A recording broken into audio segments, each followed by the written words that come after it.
প্রধানমন্ত্রী এলেন, তিনি সভা করলেন, কিন্তু শিল্প নিয়ে তিনি নীরব থাকলেন।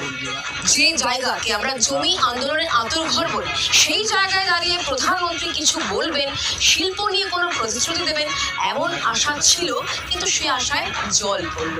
আর এই জায়গাতেই তৃণমূল কংগ্রেস এবং বামেদের তরফ থেকে কটাক্ষ শুরু। জোড়া আক্রমণের মুখে পড়ে বিজেপির তরফ থেকে আইন শৃঙ্খলার দোয়াই দেওয়া হয়েছে। শিল্পের প্রতিশ্রুতি শুনতে চেয়েছিল শিল্প, ফ্যাক্টরি বসে মানুষরা রোজগার পায়, তার জন্য প্রধানমন্ত্রীকে এই বার্তাটা আমরা শোনার জন্য এখানে এসেছি। আমরা অনেক আশাবাদী, শিল্প এখানে হোক, সবাই চাইছে। হয়তো চাষিবাসীদের জন্য আজকে শিল্পের উন্নয়নের কথা তিনি বলবেন। প্রধানমন্ত্রী সভার পর মন ভরল সিঙ্গুরের।